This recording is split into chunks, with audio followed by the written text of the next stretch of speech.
Hello guys, this is a review of the movie Sleeping Beauty by Disney. This is the Sleeping Beauty, the first adaptation. Well, it's more like it is an adaptation, a little, I would say, interpretation of the classic story. This was released in the 1940s or 50s, I believe. It's one of the first ones.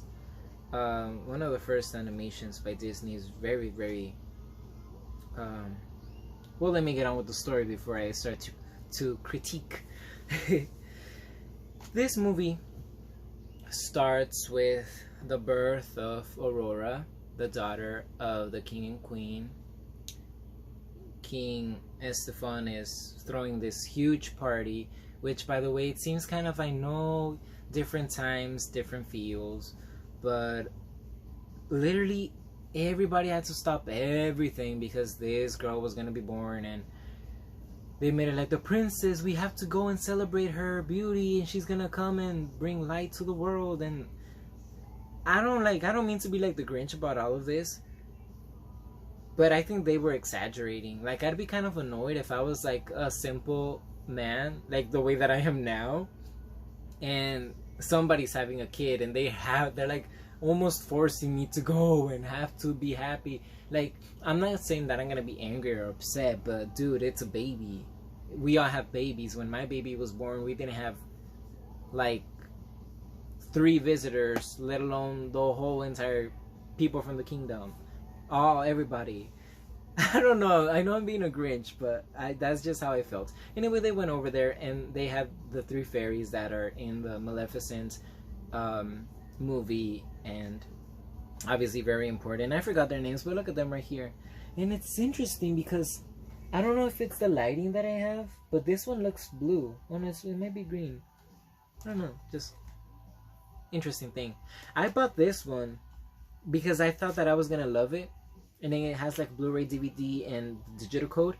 And the first time that I watched this movie, because I just bought it recently, I actually watched the digital one, which I never ever do, but I had to based on the circumstances.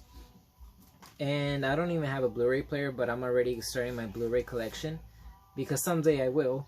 And I like these last a lifetime in comparison to like DVDs that kind of, after like 300 times of watching them, they start to get like little scratches on the surface. I've heard that the Blu-rays don't do that, that they could just take triple the amount of damage. So let's hope, because these investments are serious. Anyway, what was I saying? Yeah, I bought this one, and they're going over to the party. The 3 fairies are about to give their blessings, and before the 3rd fairy gives a blessing, Maleficent walks in and gives her very infamous line, "Well, well, what a glittering assemblage." It's amazing. I love it. It's awesome, awesome, awesome. This Maleficent is evil. It's so fun. It's amazing. But then it gets a little bit stale. You know what I like? I don't know if it was because it was really late at night. I was like watching it with earphones, and the sound might have been a bit too loud. I was feeling too much, like hearing it, full blown. I don't know if this makes sense, but having you guys watch a movie and you're like, well, let me watch it at a decent volume, but then there are movies that you're expecting to watch, like you've been expecting to watch them for a long time, you've been thinking about them, and when you watch them you just want to like just turn everything off, all the lights, and raise the volume through the roof. That was kind of me, so it might have been my fault. But they keep playing the what's the name of the song that they always play?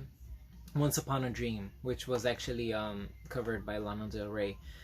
And they play it all the time, and they're always being so musical. And I know that's Disney, I know it, and it doesn't bother me movies like The Little Mermaid, maybe because I grew up with it and I was a child then, but now it kind of bothers me a little bit. I'm not saying that musicals that I dislike them, like the Rocky Horror Picture Show, hello, or stuff like that. I'm not saying that, but this one was just a little too much. Let me watch it like again and again, and maybe I'll find some other things. But yeah, the movie for me, it just kind of got a little bit annoying. And the character of Aurora, she's kind of, I don't know, she was a little whoopy, a little, I don't know, not very. She was definitely not in control. She didn't seem sweet and like, oh, let me be sweet and do this. She kind of felt like she was just a slave to the fairies. I know I'm reviewing this. It sounds a lot worse than it is. Yeah, it's what I mean is that it might be better than I'm playing it out to be. My words could sometimes be a little harsh, but I don't mean it like that. Like inside, it resonates in a different way, and then when it comes out, it just sounds like he's just ripping on the movie. I'm not. But she's right there singing. Once upon I know you, I followed you once upon a dream. And then the prince comes out and starts singing duet to a song that he never heard in his life because he's so impressed that he just saw her for the first times. And back then they didn't have a way to record music. I'm just like, for some reason they just like, I mean, it doesn't bother me too much. It just felt like, stop it. And I remember watching the trailer for the movie, or no, not the trailer, but this particular scene on YouTube, and one of the comments was like, Prince Philip deserves an Oscar for his smooth line where she's like, oh, I'm sorry, I'm not supposed to talk to strangers, and he's like, but we've met before, remember? He's like, where? Once upon a dream. He kind of plays it away. And it's fun. I don't mind it too much. Then she goes back and she's supposed to have him over so that the fairies can meet him. But the fairies are getting ready to take her back to the castle because they're like, girl, you're a princess. You're already set to marry Prince Philip. But at that point, Aurora doesn't know that the guy that she met there is Prince Philip, the little kid that at the beginning of the movie, I forgot to mention, there's this little kid who was set to marry Aurora because back then they arranged marriages differently. And I know that they still do it in other parts of the world, but I know that here in America they don't do that anymore, or it's not as if it does, it's frowned upon. I really don't hear about that, so I'm just going on what I see and as much as I know. So yeah, they're telling her, no, girl, you had to marry this guy, that Prince Philip, and she's like, well, this can't be, impossible. So they ride off. They go to the castle, and Maleficent, this whole time she's been trying to find her, but she can't locate her because her little minions, they're not called minions, but it's like these little monsters can't find her, and they're like, we searched everywhere. He's like, she couldn't have vanished into thin air. Are you sure you searched everywhere? And one of them was like, yeah, we searched every cradle. He's like, cradle? Yes, every cradle. It's a very funny scene. It is actually very dramatic. She's like, she starts laughing, this sinister laugh, and she starts throwing these fire at them, like magical stuff. She's really angry, so she just attacks them with, like I said, this magical stuff. And she just tells Diablo, which in the other movie is called Diaval. In this one, the crow, her pet, is actually called Diablo. He's like, you're my only hope. Go and find her. She's a grown woman. Well, she's a young lady. She has golden hair, red lips, and tell me where she's at. And he is successful at finding her because the fairies are making a big mess. I read a comment on YouTube as well that was arguing like, oh, the fairies in the Maleficent movies are dumb. And here, like, they're like one of the main characters. They're still dumb. They're dumb. They're nice. I like where their heart is in all the movies that they're featured in, but they're dumb. It's their fault, honestly. I mean, they had no responsibility of raising a child that wasn't their own. They wanted to do it out of the kindness of their heart. I get that, but dude, like, you've survived 16 years. Can't you wait one more day to use your magic? That's kind of what exposes their cover, and they're able to find Diablo's able to find Aurora. Anyways, they're back to the castle. She's very upset, and that's where Maleficent pops in. And this scene is so creepy. It's so scary. I can't even believe this is for children. This was like aimed, I guess. I don't even know how they worked back then, but kids watching this is scary. I know I watched it as a kid, but I forgot, and I know now that I was scared, because if I was scared of everything back then, I was scared of Pinocchio. I was scared of every movie that had a villain or anything villainous in it. So this movie probably, I don't know what it did to me that I forgot. Coping mechanism. But she pops up, and she's like behind this wall, like this closet looking thing, and you just see darkness. Only her eyes glow, and this sound starts coming up when she's luring Aurora to this room at the end of the castle, where she pricks her finger on the spindle wheel, on the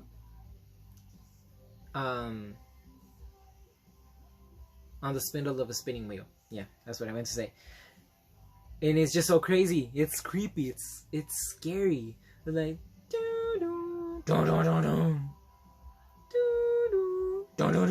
and that sound, it's not a sound. If you hear closely, well, at least that's what the people at the YouTube comments are saying, because I watched so many videos on YouTube before I watched the movie, and most of the scenes that I fell in love with Maleficent, that's why when I watched the movie in its entirety, now that I'm an adult, I was kind of let down, because I was like, this isn't like as fun as I thought. But that movie, that scene in the movie, people were commenting that it's not a sound or something like that. It's actually Maleficent calling out for Aurora. Do you get chills? I got chills. Like, Aurora, don't, Aurora, don't. And I know, like, right now we're just talking and we're here, I'm reviewing a movie, but if you watch it, like, seriously, the way movies should be watched at night in silence, woo, I was kind of like, my heart was like pacing. I wasn't like, where do I hide? I wasn't like that, but I was like, I was feeling scared, and I don't feel that very often anymore, with like rarely. So Aurora goes there and she pricks her finger, and she's asleep, and so Maleficent's like, ha ha ha ha ha ha, when like she did, and the fairies are like, well, so that not, if we just let it be this way, if she wakes up, when she wakes up, everybody's gonna be either dead or old. So the fairies cast a spell on the whole kingdom so that everybody's asleep, and they get Prince Philip to go over there and wake her up, and he does. And they had to fight Maleficent, and Maleficent is so badass. She's like, how dare you think you could defeat the mistress of all evil and all the powers of hell, and I don't know, she's extreme. God, she's scary. She turns into, like, at that scene after the whole revelation with the three fairies. Oh, by the way, I can't like jump past that scene. When the fairies get to Aurora, because they're chasing after her, trying to stop her from touching the spindle, they see Maleficent. She tells them, how dare you think that you could defeat me? She has like her, how do you say, is it a cloak? I don't know, like that clothing, long dark clothing. She's like, here's your princess. She uncovers, and she's right there, and they play the sound. It's creepy. I know it sounds like I'm exaggerating, but I'm excited, because rarely do you ever see horror like this, and to see it in that Disney animation. Disney animation is not what it used to be. I'm not trying to be overcritical of the new, because of the new Disney creations, but let's get real. They kind of mellowed it down by 99. Because I guess they're trying to be more G or PG. They're trying to be politically correct as well. They're trying to do all these things, and I don't mind that. Hey, hello, like, I'm Mexican. I have already mentioned this a lot. Like, I'm in the minority groups within a lot of groups, and I don't even know how to put it, but let's just say that I have a lot to lose. And I mean, that sounds egoistical, but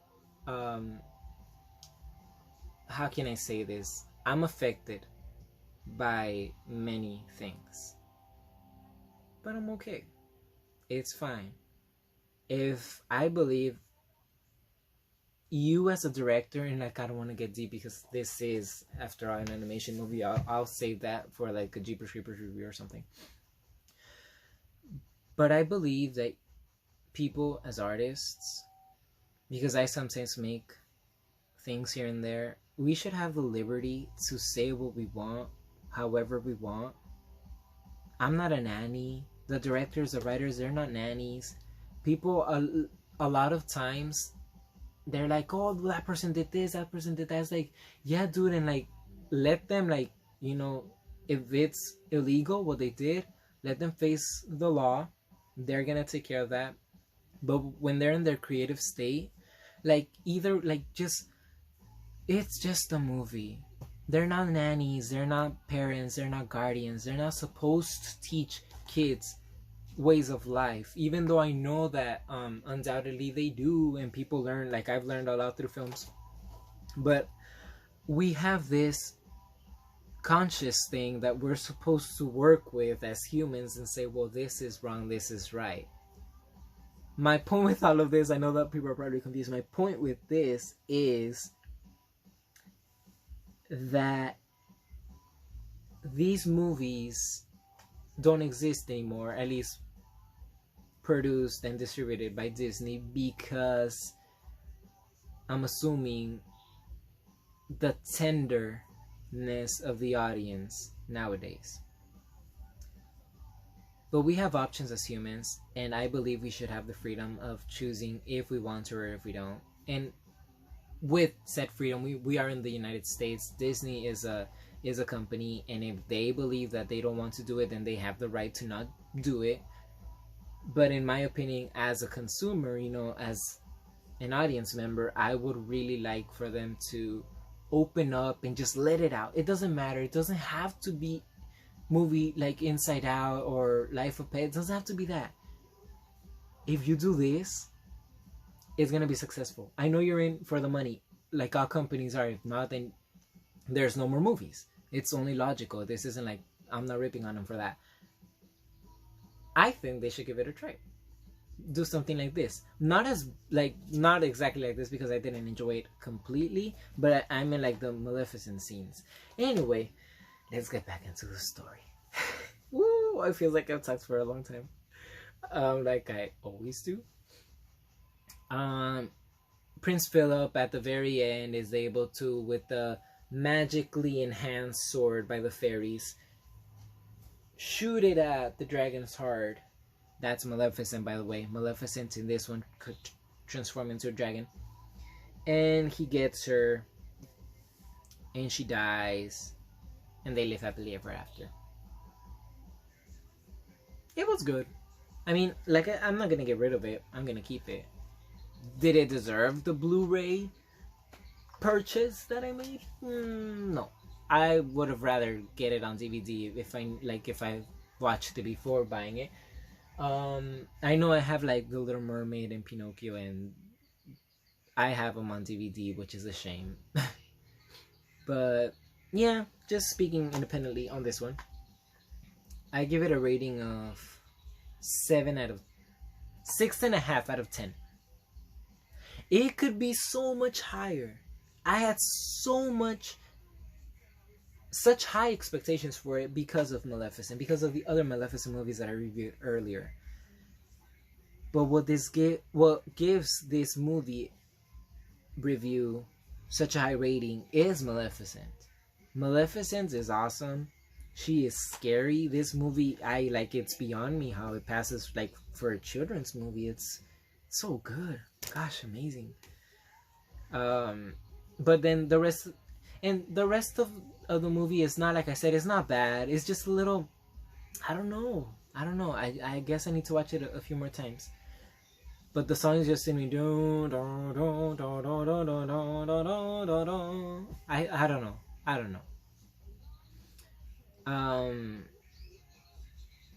I think also, before I finish, I'm about to finish, but I think it might have to do with the fact that I've already watched so many movies about princesses, and they've changed, the idea of what a princess should be. Like Xena, warrior princess. We have the princess from Brave.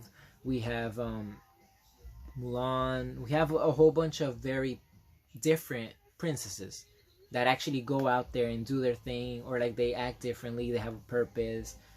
So watching somebody like Aurora, who's kind of just doing whatever the fairies say, like, all obedience is a very good thing. I'm not judging that, and they're like the guardians, they're like the parents, but I don't know. I wasn't feeling it. Anyway, I say you should watch it. It's a classic, and the Maleficent scenes are worth it. And the movie itself is not bad. Thank you for watching.